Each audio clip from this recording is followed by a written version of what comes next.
Sterling Holmes with Fansided, joined now by Trey Wingo. Trey, how are you? Sterling, great to be with you, man. Surviving Radio Row, it's all we can do. I know you have a new show coming up on Wondery, Alternate Routes. Yep. Can you talk more about this? Yeah, basically you take one premise in sports, one flashpoint, flip it the other way, see what happens. Let's take an example. Super Bowl 49, Seahawks, Patriots.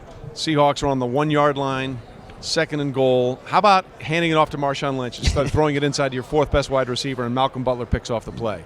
Well, if Marshawn Lynch runs, what happens? That would have been the third straight Super Bowl loss for Tom Brady and Bill Belichick. They wouldn't have won a Super Bowl in 11 seasons. Pete Carroll becomes the first coach in the history of football with multiple championships in college and the NFL. How would we look at Marshawn Lynch differently? How would we look at Russell Wilson differently? Does he stay in Seattle forever? Does Tom Brady get shipped out because Jimmy Garoppolo was drafted that year and Bill said, I can't win with this guy. Let's get rid of him. GOAT status for both of those guys probably changes dramatically. So we take one moment, flip it the other way, and we stretch it out as far as we can go how things might change.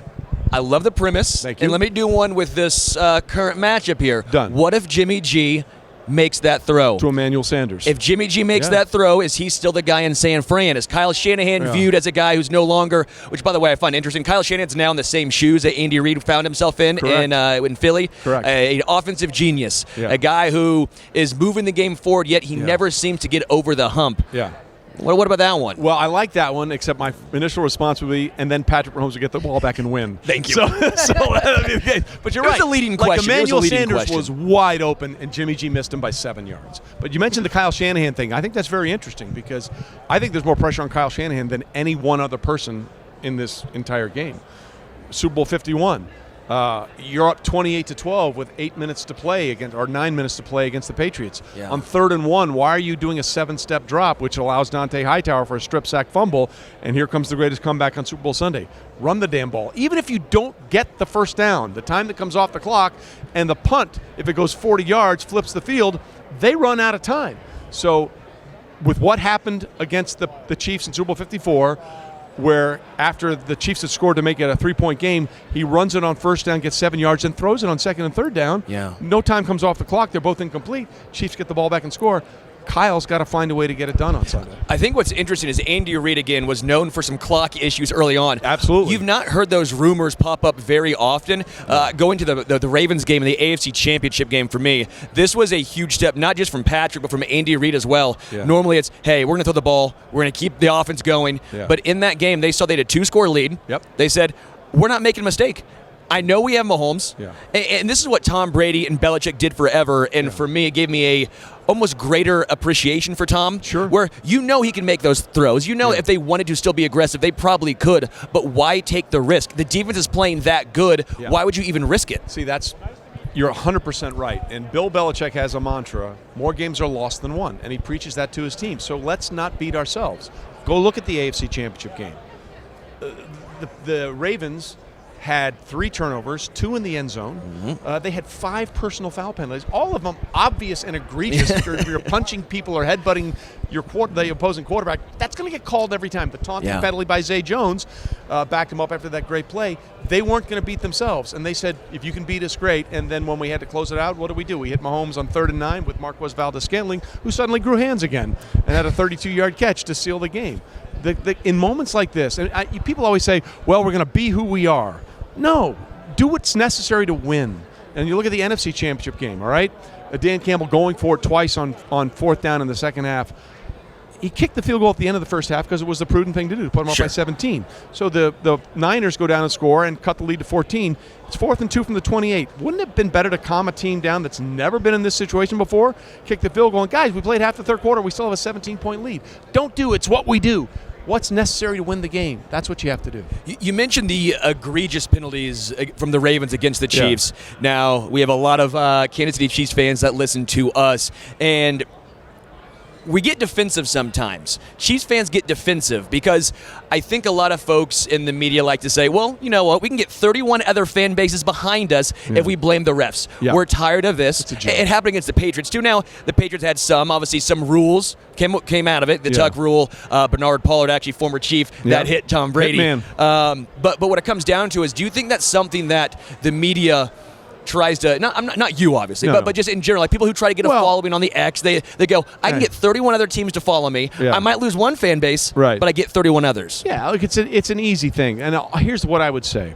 If that's the case, then why did the Rashee Rice touchdown get wiped off the board that would have made it 24-7? It's that simple. If the refs are for the Chiefs, and that was a very questionable call on Trey Smith. I mean, technically you could make it. That's fine. But that took off a play that would have ended the game right there. Would have ended the game. I don't want to hear that crap. They're just better. You know, I've said this all season long. The only team that can beat the Chiefs is the Chiefs. Okay, you go. When they play clean, they win. You go look at the opening game. A perfect pass turned into a pick six against the Lions. You go back to the Broncos game. They had made it a one-score game, and Mecole Hardman fumbles inside the 5-yard line. They had 5 turnovers in that game. You go look at the Eagles game. MVS drops what would have been a go-ahead touchdown. You look at the Raiders game. Aiden O'Connell didn't complete a pass after the first quarter. Okay, 2 turnovers by Mahomes, 7 seconds apart, are the only offense the Raiders scored in that game. Take those away. When the Chiefs play clean, they win. It's that simple. What do you think the Chiefs try and do to take Nick Bosa out of the game? They did it last time. They ran away from him, and you saw Bosa visibly upset. You saw him throwing his helmet. He was not a happy camper. Yeah. But this time around, they have Javon Hargrave, right? Eric Armstead is still there, and obviously the new addition of Chase Young. I've talked to a lot of people in the know with the 49ers. They all say Chase Young's the guy they have to watch out for. If Chase Young has a great game, Niners win. If Chase Young does not, he's going to be the X factor. What do you think here? Well, Chase has not showed up in 2 playoff games. I mean, I think he had 1 tackle for loss in the game against the Lions, but he has not been a dominant force at all. And I would make a very strong argument that the better defense in the playoffs has been Kansas City by a mile. Yeah. They hold the Dolphins, the highest pointing team in the NFL, to 7 points. They hold Josh Allen basically in check in the second half. And it was only a game because Mecole fumbled out of the end zone after the ridiculous fake punt call, and then they hold the MVP to 10 points in a game at home where they have the number 1 scoring defense they're playing against. So the Chiefs' defense has been far more consistently good through 3 postseason games than the 49ers have been. Now, the Omenihu injury concerns me a little bit, but, you know, Mike Dana came in and played very well, and the rookie out of Kansas State's going to probably have to play some minutes, and he's going to have to play well. The Chiefs can run on this 49ers defense. Aaron Jones ran on the 49ers defense. David Montgomery ran on the 49ers defense. There's no reason to think Travis Pacheco can't run on this defense. What I find interesting is this mindset that because the Chiefs have struggled stopping the run during the regular season, they all of a sudden are going to struggle against the Niners. Now, I do think the Niners and CMC, obviously, best running back in football. But what has Spagnuolo done all season long? He takes away your strength. Yeah. So I think against certain teams, he goes, we're content to let you run against us because you're not going to have the big play against us through the air. So I'm sitting here going, I don't know how big of a game CMC is going to have. Spagnuolo, to me, this is his Picasso. This is his Michelangelo's David. He's had a great career, legendary, potential Hall of Fame career as a coordinator. Yeah. But I think this has been his best year. What have you seen from him specifically? The thing about Steve is, you know, the pressure's coming. Like he's going to dial it up eventually. But I think he's been masterful, and the way they adjusted in the second half of the Ravens game, the Bills game, when they were getting gashed on the ground in the first half, pretty good, and the way he was able to combat that in the second half, I think, was a testament to what you're talking about. Spagnuolo is incredible, and they're going to do everything they can to make sure McCaffrey isn't the reason that they lose. Yeah, and this takes away nothing from Brock Purdy and Deebo Samuel and Brandon Ayuk. It's just, if you want to stop them, it starts and ends with CMC. And you got to figure out a way to get them off the field. Because, as you said, the Chiefs' defense, especially in the past, has been remarkable. It's kind of reminiscent of, actually, the Colts team in 2006. Tony Dungy and the Colts went down, I think, week 15 or 16, played the Jaguars, and the only thing that stopped Fred Taylor and Maurice Jones-Drew was the end zone goalpost. Like, they ran for 300-plus yards. Yeah. And Tony very calmly said, we can fix this. We can make it work. And we're like, yeah, okay, sure. And then in the 3 playoff games, they played Larry Johnson and the Chiefs. Stopped them. Then they went and played. That was the cursed days of Chiefs football, though. So that might have been just the curse. But then the next week they go to Baltimore and stop Jamal Lewis. Yeah. Okay. And then in the AFC Championship game, they stopped Lawrence Maroney and the Patriots, and they had to stop the running game of the Bears in the Super Bowl, and they found out a way to get it done. This Chiefs team is remarkable in the terms of their ability to kick it up a notch. And the defense is great, but it starts with Mahomes. And, you know, the numbers are off the charts. In the postseason, Mahomes has now played a full regular season. In those 17 postseason games, with Mahomes. The Chiefs are 14-3. He's accounted for 45 total touchdowns, 8 turnovers. His passer rating in the postseason is 15 points higher than it is in the regular season, and his completion percentage is 2 or 3 points higher. Basically, when the competition gets better, he says, hold my beer.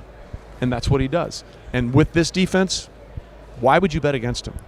Do you think, at least in my opinion, I think Brett Veach might start getting some nods for best GM in the NFL, because I'm sitting back looking at this. It's not just Mahomes and Kelsey this year. It's a lot of the young guys. Rashee Rice. It's a lot of the draft picks. It's Creed Humphrey, center, second rounder. Trey Smith, 6th rounder. You have defensively the plethora of second and third rounders, and you have a 4th string safety making an interception in a playoff game. It's depth. Look at the 2022 draft. Okay, outside of Sky Moore, which has been kind of an issue, Trent McDuffie, All-Pro.